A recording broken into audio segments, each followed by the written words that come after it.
Welcome back to the show, everybody. It's Dina Calmetta here, and for today's news, I have several headlines I'd like to share with you. But I first want to talk about what's been happening along the Ring of Fire.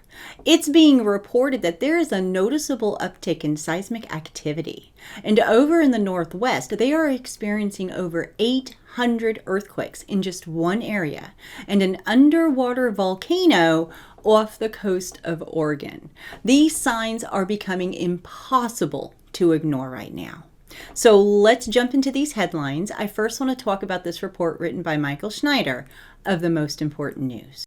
All of the other crazy things that have been happening in the world have kind of overshadowed the fact that there has been a lot of very alarming shaking along the Pacific Ring of Fire lately. Dozens of volcanoes have been erupting, hundreds of sizable earthquakes have been occurring, and a lot of people that live in the affected areas are really just freaking out. Is all of this shaking leading up to some sort of a historical disaster? Well, only time will tell. But it is being reported that scientists are concerned about the increasing activity in the Pacific Ring of Fire. Nothing can draw attention quite like the thought of imminent doom via volcanic eruption, with nearly 50 volcanic eruptions already recorded this year and more anticipated in the coming months. If you are not familiar with the Pacific Ring of Fire, the following is a pretty good summary from the National Geographic. The Ring of Fire is a string of volcanoes and sites of seismic activity or earthquakes around the edges of the Pacific Ocean. Roughly 90% of all earthquakes occur along the Ring of Fire, and the ring is dotted with 75% of all active volcanoes on Earth. And the Ring of Fire isn't quite a circular ring. It is shaped more like a 25,000-mile horseshoe. A string of 452 volcanoes stretches from the southern tip of South America up along the coast of North America, across the Bering Strait, down through Japan, and into New Zealand, with several active and dormant volcanoes in Antarctica that's close to the ring. The entire west coast of the United States and the entire southern coast of Alaska sit directly within the Ring of Fire. And recent shaking on U.S. territory is raising a lot of eyebrows. Just last week, a magnitude 7.3 earthquake, which I reported on, prompted a tsunami warning for much of southern Alaska. Thankfully, a major tsunami was not generated, but it was definitely a really big reminder of the danger that we are facing. Now, elsewhere in Alaska, volcanoes that were dormant for a very long time have been stirring to life. Mount Spur, dormant since its last eruption in 1992, is now showing increased seismic activity and ground deformation, prompting the USGS to raise its alert level to advisory and warn that an eruption could occur within weeks. Not far away, Great Sitkin Volcano has been slowly oozing lava for years. While the activity is not explosive, its persistence signals a long-term eruption that shouldn't be ignored. Even Alaska's Mount Iliamna, long considered sleepy, and I'm sorry if I mispronounced that, has stirred with seismic swarms in recent weeks, prompting experts to resume heightened monitoring. So maybe you don't care much about Alaska, Michael says. But is it so far away? We are seeing increasing seismic activity in the continental United States too. In fact, Mount Rainier was just hit by the largest earthquake swarm ever recorded at the volcano. Now, here's an update. More than 800 earthquakes hit Washington's Mount Rainier in a month. The largest earthquake swarm ever recorded at the volcano. One of these days, that volcano will suddenly erupt, and the death toll from it will be enormous. Further south, we are being told that an absolutely gigantic underwater volcano off the coast of Oregon could erupt at any time. Heading down the west coast, seismologists are also monitoring the axial seamount, a massive undersea volcano 300 miles off of Oregon. That's my neck of the woods, you guys. It has been attracting attention for months. As scientists prepare for an eruption they expect sometime in 2025. Of course, the most heavily populated areas in the U.S. that are located along the Ring of Fire are located, you guessed it, in California. When the really big one finally strikes, the geography of California will be permanently altered and Los Angeles will be destroyed. He goes on to say, I don't know how I can warn any more strongly about this than I already have. We are currently in a particularly dangerous period because we know that there tends to be more seismic activity when solar activity is very high. And right now, our sun is behaving in some very strange ways. Just last week on Wednesday, an absolutely colossal explosion of solar plasma carved out a canyon of fire on the sun that was 250,000 miles long. A very alarming development. Why isn't it getting more attention? It is being reported that the blast was so huge that it actually twisted and tore the sun's magnetic field. He goes on to say we need to keep a close eye on the sun because it is becoming increasingly unstable. At the same time, our planet is becoming increasingly unstable. This story is going to have an apocalyptic ending, but most of you already knew that. So let's talk about some other volcanoes that have had some activity. We've got Iceland that occurred on July 16th, 2025. We've got a volcano in Japan that occurred on June 22nd. We've got Russia's volcano that occurred on April 30th. We've got the Philippines volcano that occurred on April 28th. We've got another Russian volcano that occurred on April 8th. We have an Indonesian volcano that occurred on March 13th. And we have another Indonesian volcano that occurred on January 16th. We have Costa Rica on January 5th. So those are the volcanoes that have seen eruptions per se, and their activity is continuing. So as you can see here, there are many, many more volcanoes that are continuing to erupt. The Ruiz volcano in Colombia erupted at 22,000 feet. The Senji volcano in Ecuador erupted to 19,000 feet. The Semeru volcano in Indonesia erupted to 15,000 feet. The Reventador volcano in Ecuador erupted to 14,000 feet.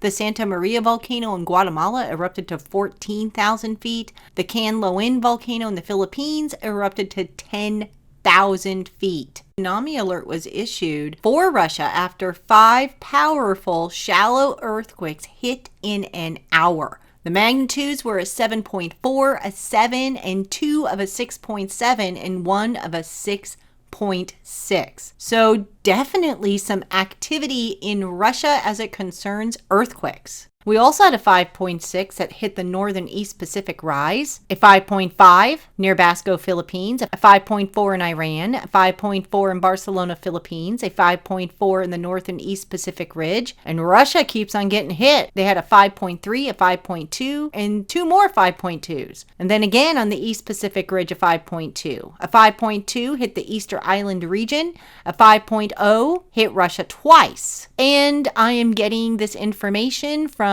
Tracking the Birth Pains. Excellent resource, you guys, for tracking end times headlines. So what is really going on here? Why are we witnessing so much seismic activity in diverse places? Well, as I mentioned in prior shows, we're actually living in the birthing pains before Christ's return.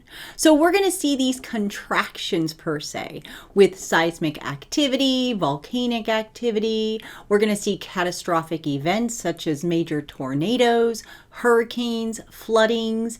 It's all part of the birthing pains.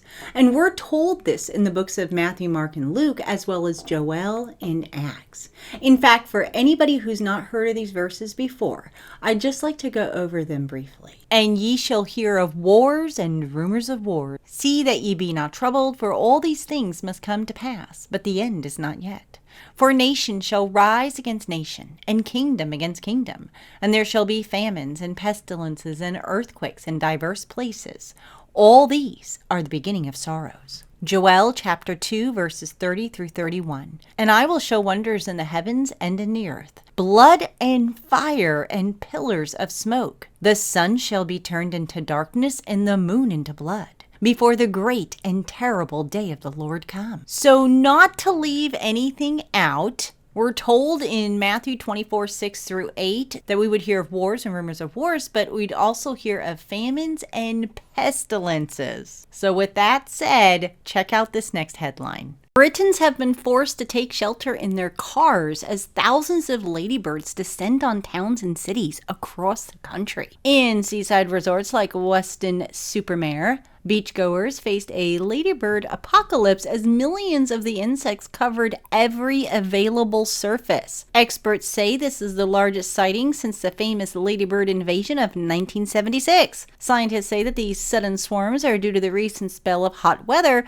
just like the exceptionally hot summer of 1976. Professor Stuart Reynolds, an insect biologist from the University of Bath, told the Mail Online that ecology is complicated, and this is a multi-factor problem, but it's for sure that the recent hot, dry weather has something to do with it. My suggestion is that favorable weather conditions over the last few months have led to a boom in aphid numbers on cropland and woodland. Ladybirds eat aphid, so this has led to the consequent boom in ladybirds. And although the sightings might seem alarming, Professor Reynolds claims that there's absolutely nothing to worry about. He says it's happened before and it'll happen again. Boom and bust cycles are common in nature. Bugs? Yeah, definitely not my thing. But Susan Davis did an entire show on pestilence. So if you want to know more about the bug apocalypse that's happening around the world, I'll go ahead and leave a link for you guys below this video so you can check that out when you have some time.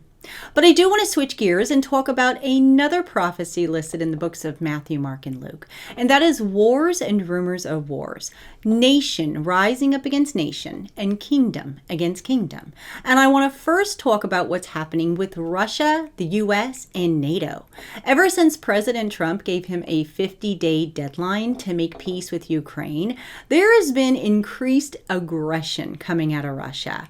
In fact, I want to take you to this first headline from the Zero Hedge, and they are reporting that the Russian Foreign Ministry said that any troops from third countries deployed to Ukraine will become targets. European nations have discussed plans to send their soldiers to Ukraine if a ceasefire with Russia is reached. But the Russian Foreign Ministry spokeswoman explained that any country that joins a coalition of the willing and deploys troops to Ukraine will become targets. She said, "We have repeatedly stated that a deployment of armed forces of other countries in Ukraine under any pretense would be absolutely unacceptable. We regard this as preparations for foreign military intervention. We will consider these so-called multinational forces as legitimate military targets." Several European countries have said that they would be willing to join a coalition of the willing to deploy soldiers to Ukraine after a ceasefire with Russia is reached. Earlier in the month, the UK Defense Minister said that the Prime Minister has always been clear that he's ready to put troops into Ukraine to help reinforce a ceasefire. The coalition of the willing is an infamous phrase used by the George W. Bush administration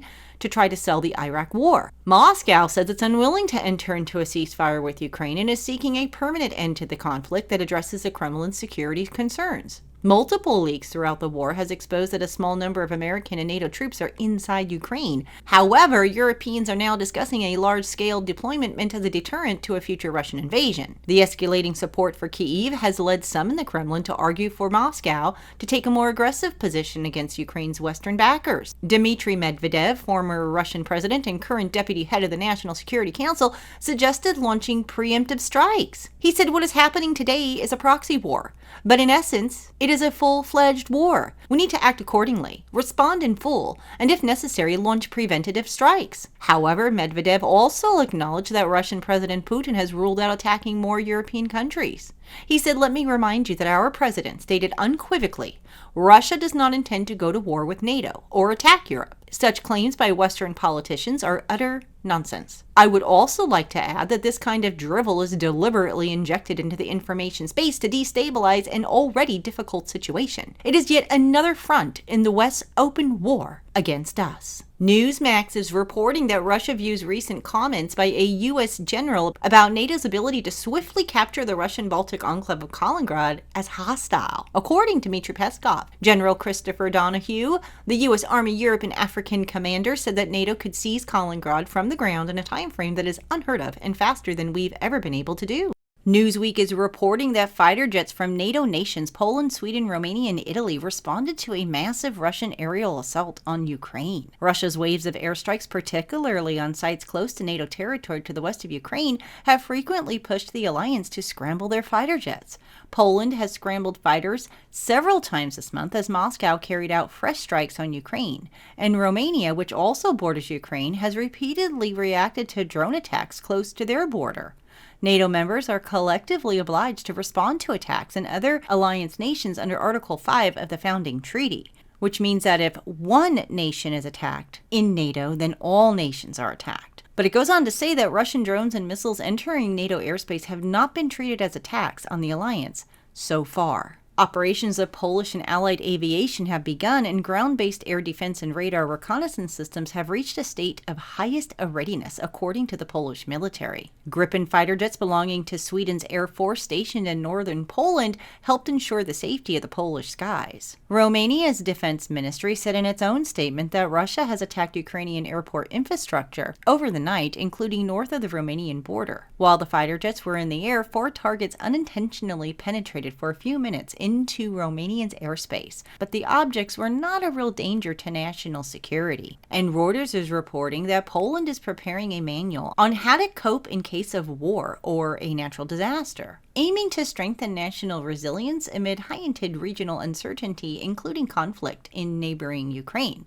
The 40-page pamphlet, titled Safety Guide, gives advice on getting clean water, responding to air raids or blackouts, and locating bomb shelters as part of the first public awareness campaign of its kind. So definitely some increased tensions between the United States, Russia, and NATO. And although Russia has stated that they do want to make peace with Ukraine, they also said that they want to finish some goals on their bucket list. So I guess we're just going to have to wait and see what happens. And as always, I'll continue to keep you updated. But I'd love to hear from all of you, so please do leave your comments below this video. Also, when you have some time, come and visit us on our social media pages, as well as our website at www.cww7news.com. All right, everybody, that's what I got for you today. Thank you so much for watching. And until next time, God bless and stay safe.